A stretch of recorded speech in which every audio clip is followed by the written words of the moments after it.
let's bring in our think tank right now. We've got a great one on this Friday night before the holiday weekend. Ashley McMahan, criminal defense attorney, former prosecutor in Atlanta. In San Diego via Staten Island, David Shapiro, criminal defense attorney, also with us. And actually in New York, trial attorney Bernarda Villalona. All right, welcome everyone. Here's what I want you to do. I'm going to play for you Todd Mullis one more time. Listen closely, and let's try to figure out tonight which is more convincing. Todd Mullis professing his innocence or Todd Mullis professing his love for his wife. Take a listen. Is there anything you would like to say today? I did not do this.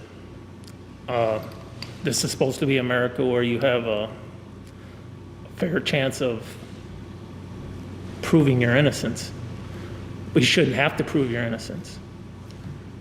Instead of the other way around. I thought it was guilty until, or innocent until proven guilty. I feel this is the other way around. And I was a faithful and loving husband, and I never did this. All right, Ashley, what'd you think? I didn't hear any professing love for the victim in this case. As a matter of fact, I recall discussing this case when it was still in the trial phase with you, Vinny, and Todd's story didn't add up from the very beginning. I mean, in this case, the victim even told her best friends, if something happens to me, Todd did it. And the forensics added up with that. I think he's upset that he got caught, and this is coming from a defense attorney on this case. David Shapiro, he called himself a loving husband, faithful loving husband. That may have been a dig at his wife because she was not faithful to him, and prosecutor said that was part of the motive here. Absolutely, Vinny. It was weak. I mean, I've heard and been a part of many, defense statements when it comes time for sentencing. And this is an individual who had 1 year, almost to the day, from when he was convicted to come up with something better than fumbling through innocent until proven guilty. And then, like you indicated, making a dig, presumably at the wife who two-timed him, literally 2 times, alleged to have cheated on him. So I think he couldn't help himself in that regard, just like he couldn't help himself when he talked to the police, just like he couldn't help himself when he was, apparently searching for all these ways to kill somebody and looking up Aztec rituals for murder for unfaithful women on the computer. Yeah, unbelievable. Bernarda, he's kind of has this aw shucks kind of like attitude, like aw shucks, I'm just a farmer, just a hog farmer. Now he's like a millionaire hog farmer who did not want to give up that farm and was kind of angry and kind of filled with rage because one of his vendors, who he is paying thousands of dollars to, was sleeping with his wife. Yeah, obviously, Vinny, he did not pay the vendor to sleep with his wife. He wanted the vendor to provide services, but not to service his wife. Let's be real, Vinny. Todd Mullis here, he had motive, means, and opportunity. And he knew that his wife was, according to him, his own words, a cheating whore. So he wanted to take care of that cheating whore by actually getting rid of her because he wanted to keep his hog farm.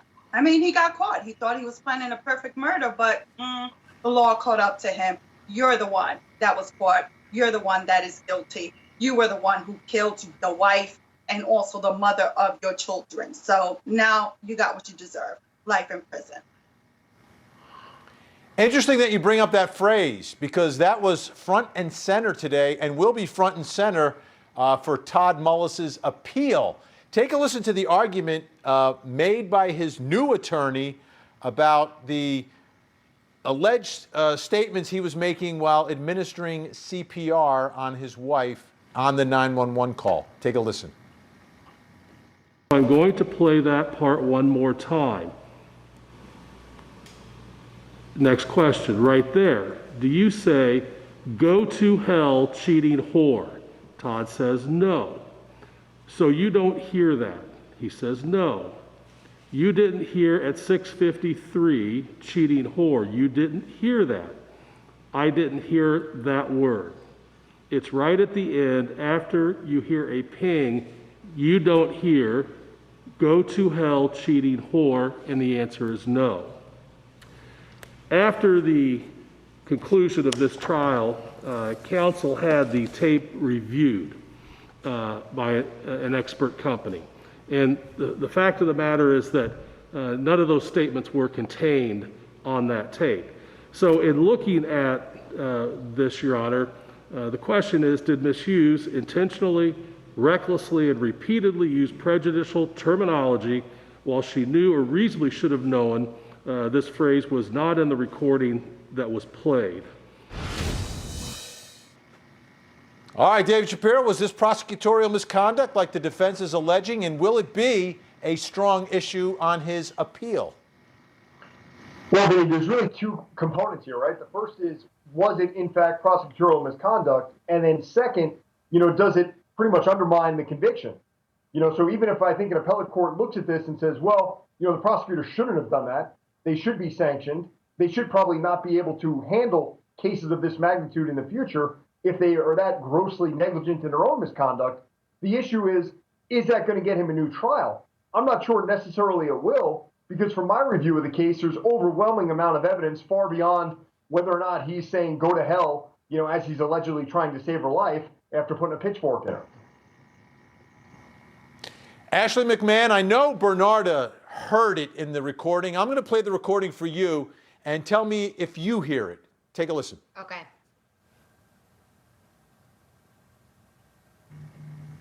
No.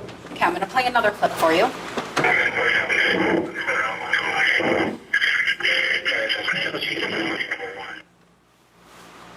Do you know what you whispered there?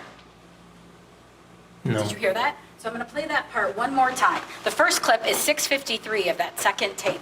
And this second one is right at 0700. Just try to listen really closely. I just want to know if you remember what you said.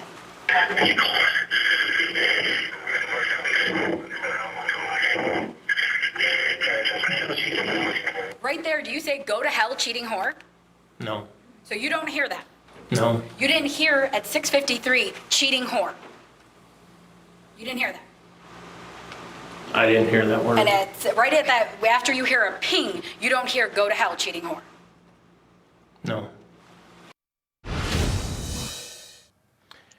Ashley No. McMahan, I did you have hear to it? admit, I didn't hear it, Vinny. It sounds very muffled. I think, for a jury, it would be difficult to determine. But like Mr. Shapiro said, the evidence in this case was so overwhelmingly against Todd. I mean, he even had his son, I believe, testify in this case, if I recall correctly, to give him a timeline that would give him an alibi. I mean, the forensics didn't match up. She had more marks in her back and more stab wounds than were actually on the pitchfork. It seemed pretty cut and dry to me. And even in his statement where he was upset about not being innocent until proven guilty, I think what he thinks that he should be proven guilty of was cheating on his wife, which is what he is still seemingly angry at her for and thought he was getting vengeance for. I think this was an open and shut case. Whether or not you have that statement doesn't matter. Bernarda, once there's a conviction, the defense side of everything obsessed with the appeal. Put us into the mindset of the prosecution. After you've tried someone, convicted them, and had them sentenced to life without parole, are you obsessed with the appeal or are you moving on? So usually you move on because you already got the conviction. So if there is going to be an appeal, somebody else from the prosecutor's office will handle that appeal, someone who is trained and an expert in handling appeals. So the prosecutor already saved the record. So with the record, you have all the objections, you have all the arguments. So an appellate attorney is going to look to see if there are any appealable issues. What's interesting here is that the defense attorney, and actually Todd Mullis, he did it correctly in terms of arguing ineffective assistance of counsel. So as you notice, the attorney that is next to him right now is not the attorney who actually defended him during the trial. And one of his grounds for the appeal is that the defense counsel that he had was ineffective. Ineffective in one, not letting him know supposedly that you have the right not to testify, that you do not have to testify. And second, that the defense attorney at trial went against the theory, saying that it was a homicide. So conceding that it was a homicide as opposed to an accident.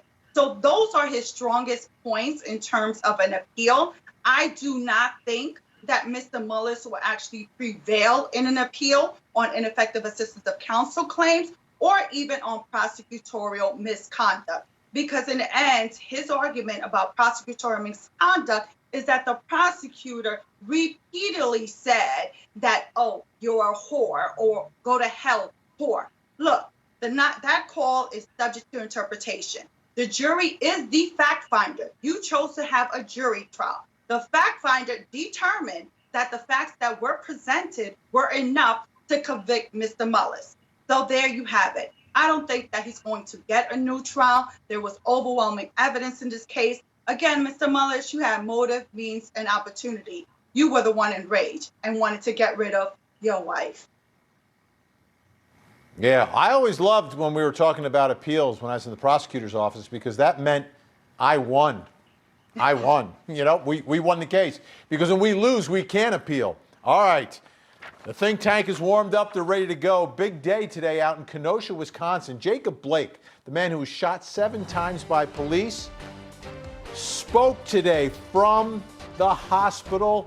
We've got the video. We'll show it to you next.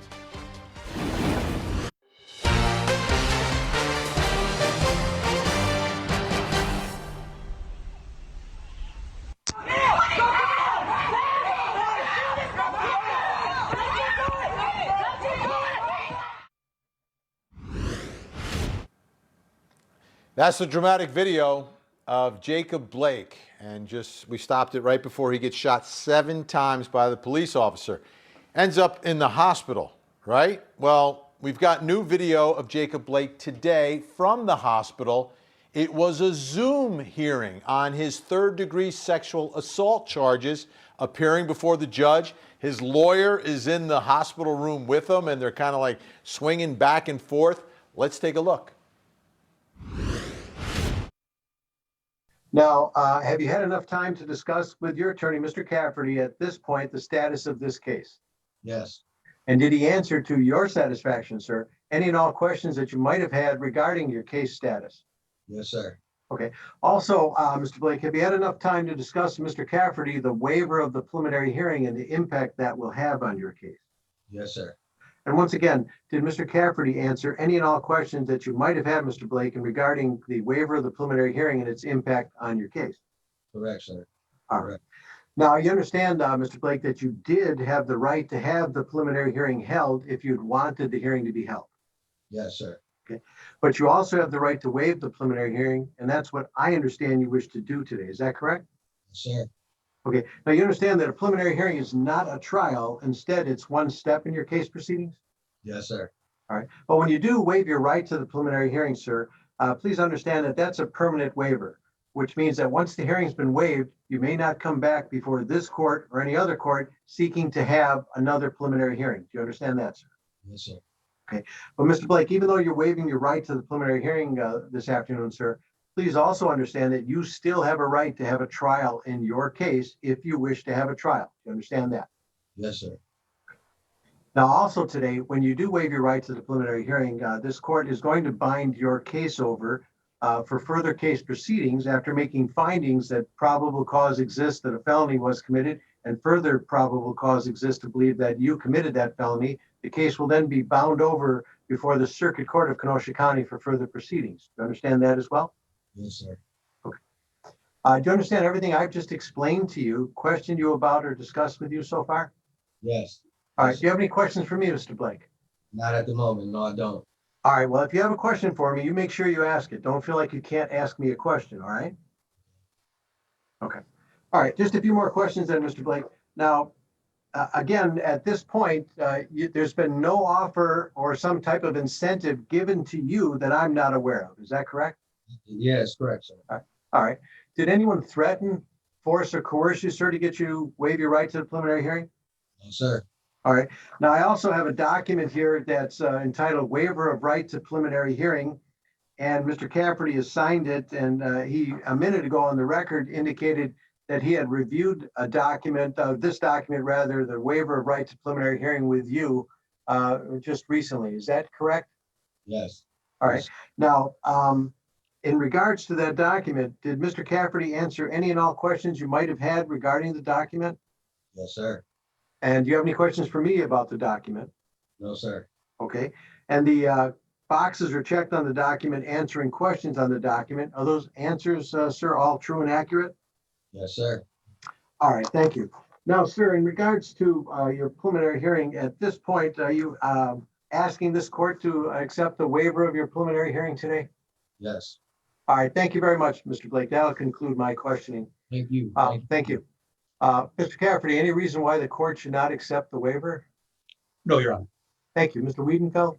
No. All right, thank you. And the court will find that Mr. Blake, the defendant, has freely, voluntarily, knowingly, and with the advice of competent counsel, waived the defendant's right to the preliminary hearing. The waiver is accepted. All right, bail was also talked about today. It was a signature bond and some certain conditions to stay away from the accuser, who was not named, and some children who were not named as well. Let's bring back in the think tank. All right, this is Jacob Blake now, okay? He's got a criminal case. We know there's an investigation going into the shooting from a couple of weeks ago. So let me ask you, David Shapiro, how do you think he gets treated by prosecutors in his criminal case? Better or worse now that he's Jacob Blake? He's not just Jacob Blake, now he's Jacob Blake. Well, I mean, here's the thing, Vinny, right? Because if they're prosecuting the officers who shot him in the back 7 times, who's the better witness, right? Jacob Blake is the witness. He is the victim, or the alleged victim. Let's call him victim because the thing's on camera and everybody knows what happened, right? So they need him there. They need him to be as credible as possible if he is their complainant, if he is their victim. So I think there's some strategy behind the decision today to waive the preliminary hearing, because a lot of times as a defense attorney, in the rare instance, at least in California, when I'll waive a preliminary hearing or advise my client to waive their preliminary hearing, it's usually for a strategic reason. Either there's something in place with the prosecutor that we don't want to rock the boat moving forward, or we don't want certain facts to come out at that preliminary hearing that may be available for public consumption. In this situation, so much emphasis has been placed on, well, he was accused of sexual assault. It has nothing to do with why he got shot in the back 7 times. But that's something that there might have been that mutual agreement to sort of keep that out of the public view, the specifics of those allegations. Ashley McMahan, how do you see these two? You've got the investigation into the police officers that's happening, right? An outside agency is doing that. How do you see this case impacting that, or that impacting this case? Well, I think the prosecution has done a very good job in this case, and I think that they've probably weighed their options and decided which is the case that matters more. If they think that their evidence is scant on the sexual assault charges, then versus the media frenzy that's been around the shooting that happened to Mr. Blake, I think the prosecution's making a good move here. I think they don't want to paint him in a light that is going to make their future case against these potential officers. It's going to be national news versus local level news on the sexual assault case. So they're trying to make sure that they have all their ducks in a row for the future case that is coming, that everybody in the country is going to be watching. I mean, there have been protests all over about this case. And Mr. Blake, I mean, just because you're accused of one crime doesn't necessarily mean that you're not the victim of another crime. And these kind of go hand in hand. So I think the prosecution is probably going to work something out with Mr. Blake in regards to the sexual assault case, depending on what type of evidence they have. But either way, they don't want anybody looking at it, and neither does the defense. So I think this was a smart move on everybody's side. Bernardo, we only have about 20 seconds here. Your thoughts? Do you think a deal should be done by prosecutors here?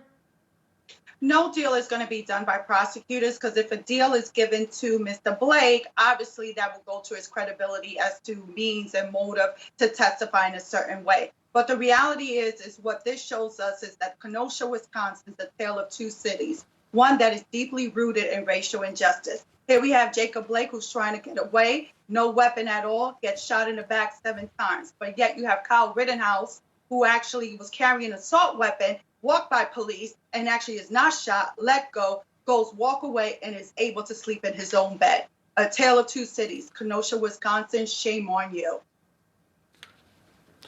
When we come back, we're going to take you on the docket for the retrial of the ice cream man. Don't go anywhere.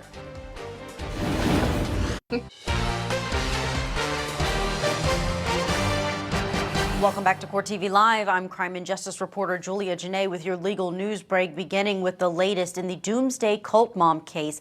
The lawyers for Chad Daybell have filed a motion for a change of venue. In documents submitted to the court this afternoon, Daybell's legal team has requested the move, citing the inability to get a fair and impartial jury and trial in Fremont County.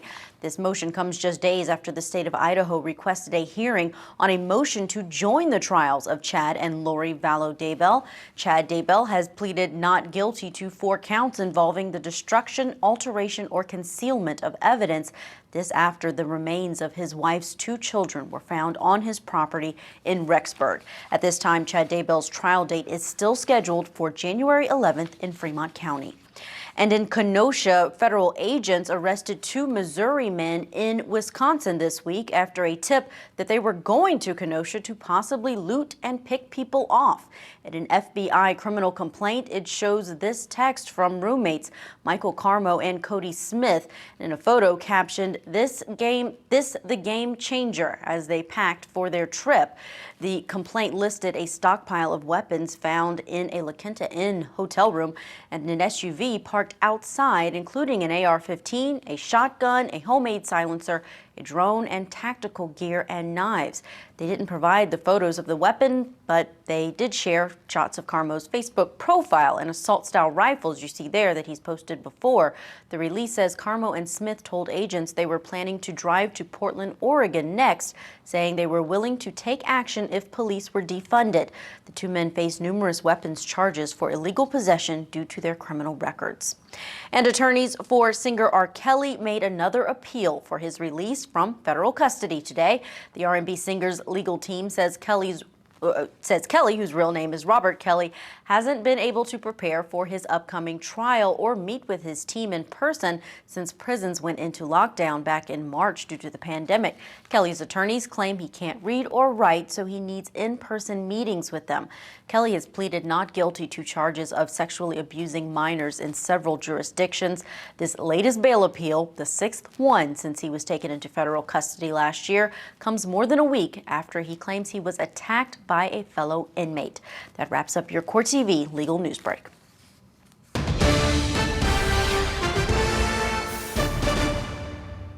On the docket tonight, the ice cream man murder retrial.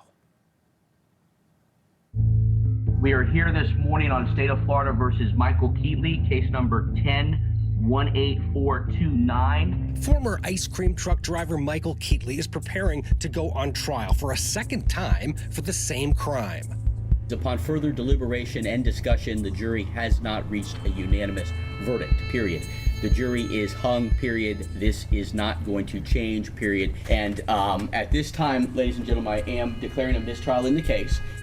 Keatley is charged with murder and attempted murder for a 2010 shooting that left 2 brothers dead and 4 people injured. Prosecutors claim it was a case of vigilante justice after an armed robbery on his ice cream truck crippled his hand. But this time around, Keatley will be without his longtime defense attorney, Leanne Gowdy, who made a tactical decision to not make a closing argument in his last trial, stunning the prosecution and depriving them of a rebuttal argument. The jury in that case deadlocked. We have nothing else to say to the jury. You're comfortable that you know what you're doing when you make that decision not to have Ms. Gowdy present a closing argument. Is that correct? Yes, sir. Are you satisfied with the services of your attorneys up until this time? Absolutely. Gowdy stepped away from Keatley's case after the mistrial, saying she only ever committed to 1 trial. Now, she is set to become a circuit court judge. It was very hard watching that file go out of my office. But at the same time, I feel that it went to attorneys that can also do an excellent job for him. But now Keatley's new attorneys from the Public Defender's Office want out, filing a motion claiming a conflict of interest in the case. Keatley, who remains in jail until trial, tried to make his displeasure known to the court, but was shut down first by his own attorney. Mr. Keatley is entitled to competent counsel under our Constitution, but he is not entitled to the counsel of his choosing. Then by the judge. All right, do you have any opposition to the court allowing the public defender's office to withdraw? Yes, I do. Okay, all right, stop right there. But as the hearing came to a close, Keatley insisted on being heard. Yes, Mr. Keatley. What I have a question is that when a public defender's office says, well, you know, there could be a conflict when it goes to a strategy or something. Well, what if you decide, okay, we're going to give it over to regional counsel. Regional counsel looks at the case and says, you know what, we don't agree with some of the strategies set aside by the previous. Well, Mr. Keatley, let me stop you there because I'm very concerned about you are represented and you're represented at this time. I invited you in the beginning for the limited opportunity to see whether you oppose it or not, because it would have been very simple had you not opposed it. No offense to you. I'm not suggesting that you changed your mind or that your mind should have been different in the beginning.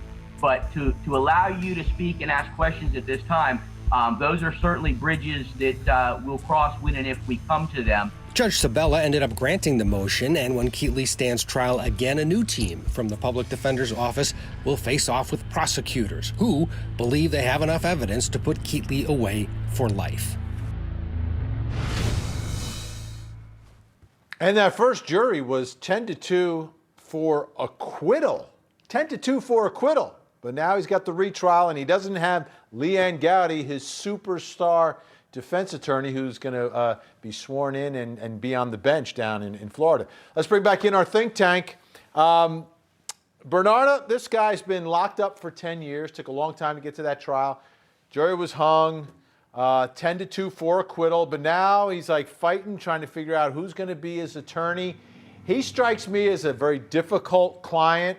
But at the end of the day, isn't it always advantage prosecution at the retrial?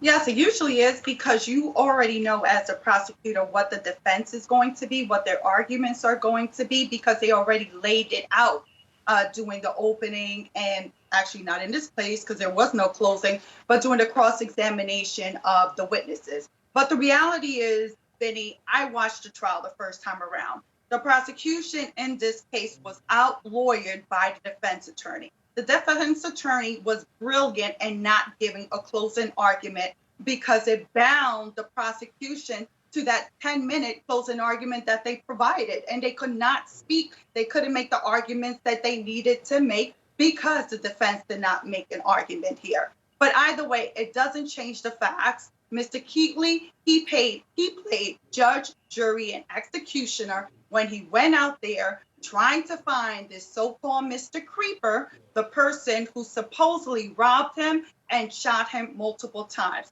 Except in this case, you didn't get the person that actually robbed you and shot you multiple times. Instead, you shot at multiple innocent Latino males because to you, everyone looked the same. Ashley, I look at this guy and I see someone who is most likely a very difficult client at this point. Very difficult client. The public defender's office just wanted away from this guy. Regional counsel's coming in. Good luck getting along with this guy. He's talking about trial strategy, etc. He's an ice cream man. Well, I think it's very obvious to me that in this case, and having worked with a lot of defendants, that may be a little bit more difficult than others. I mean, you have somebody who's concerned about their case, and it seems obvious that him and Leanne had a relationship where they discussed trial strategy. And I understand Keatley's, his anger at not wanting to be represented by the public defender's office. I mean, he lost the best of the best defense counsel that he could have had. I mean, I hope any law student that wants to become a trial attorney is taking notes from Leanne's game time play in this trial. It was impressive. It was everything you want a trial attorney to be, especially a defense attorney. And she was just magnificent in the courtroom. So I understand him being upset and saying, look, the public defender's office can't necessarily, exclude themselves from defending me in this case. And like you said earlier, the jury was leaning towards acquittal. That's amazing. I don't necessarily know that this guy is guilty as much as he is just difficult. And typically the difficult clients tend to be the ones that think that they're innocent or know that they're innocent. And at the end of the day, we haven't gotten a guilty verdict. So we as the jurors looking on the outside just don't know what really happened that day. David Shapiro, we only have about 15 seconds here. The new attorney steps in. Do they ask him, how do you want to do this? Or does the new attorney say, this is how we're going to do it? Well, it's a fine line, right? You love a client who's contributing to their defense, but after a while, when they start trying to call the shots as far as strategy, that's really stepping outside of their lane. So, you evaluate the case individually, you get their input, and if you go a different route, you better be prepared to explain it to them why. All right, we'll continue to track this murder retrial. Let's take a look at the next court date for Florida versus Keatley. It is a status hearing on September 18th. No trial date yet. Got to get your lawyers in place first. But maybe we'll get a trial date on the 18th. We'll let you know. We'll be right back.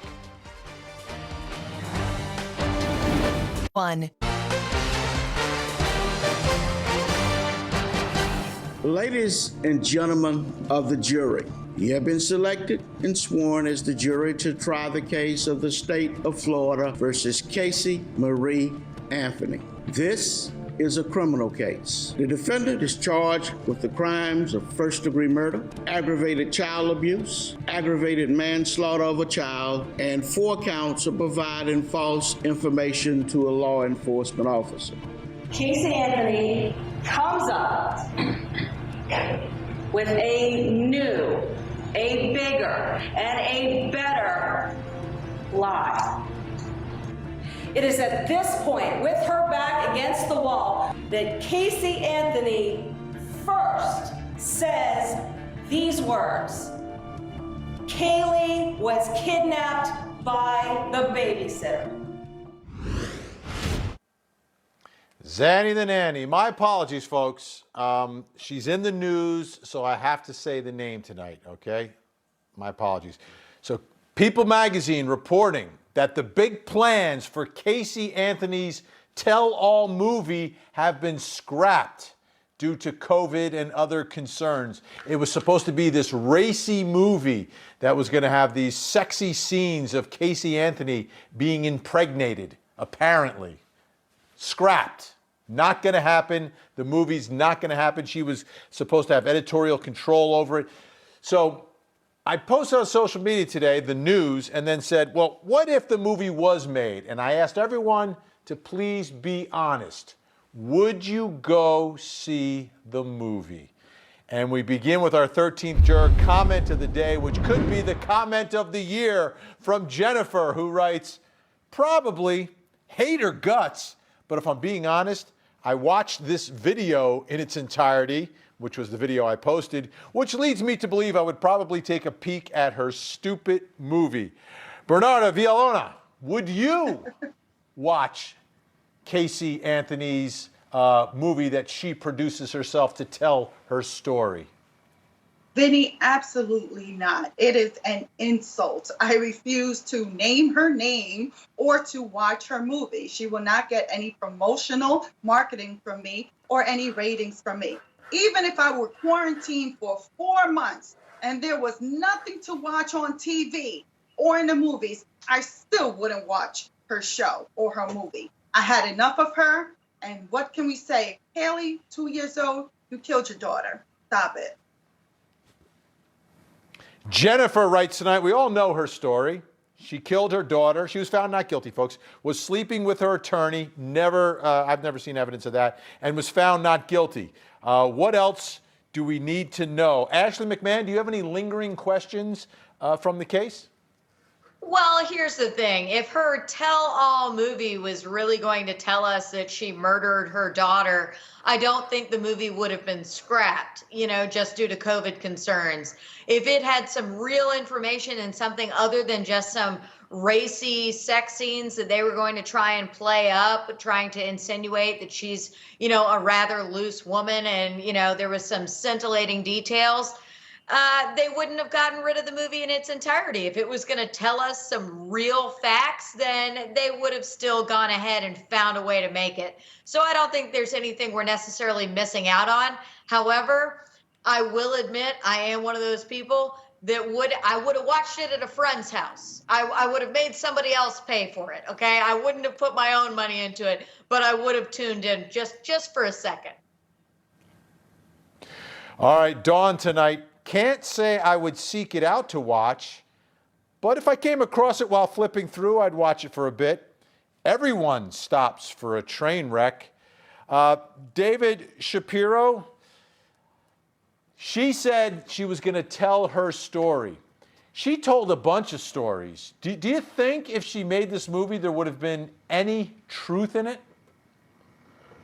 Well, there might have been some truth, Vinny. The issue is, what would it have been, right? I mean, that's the thing, right? What are you going to believe? At what point is she ever telling the truth, and telling the truth about what? And does it really matter at this point, right? Because no one could bring that little girl back, whether she killed her, whether she was a part of her being, killed and then buried, whatever the case may be. But, to follow up on what Ashley said, and even the 13th juror there, I mean, I think I would watch it. I wouldn't probably pay to watch it. I definitely wouldn't go to a movie theater or be seen in public watching it. But I remember going back to 2011. My wife and I, we weren't even married yet, and we were in New York for a wedding, and we almost missed the wedding on the weekend because we were so enthralled by what we were watching in the courtroom in Florida. I remember it well. Michael writes, I'd walk out on that movie even on an airplane. Bernarda, have you ever come across, and we only have 10 seconds here, a more hated criminal defendant than that woman? I have, Vinny, but the thing is that with this woman, is that you can't get past that you killed a 2-year-old innocent child. And that's what makes it so much worse and make her so much more hated than any other defendant. So, it is what it is. Her tears cry me a river. It is what it is. Does nothing for me. Bernarda Villalona, David Shapiro, Ashley McMahan, awesome having you on the show. Have a great holiday weekend. That's all the time we have tonight, folks. I'm Vinnie Politan. Have a great night, and don't forget to hug the kids.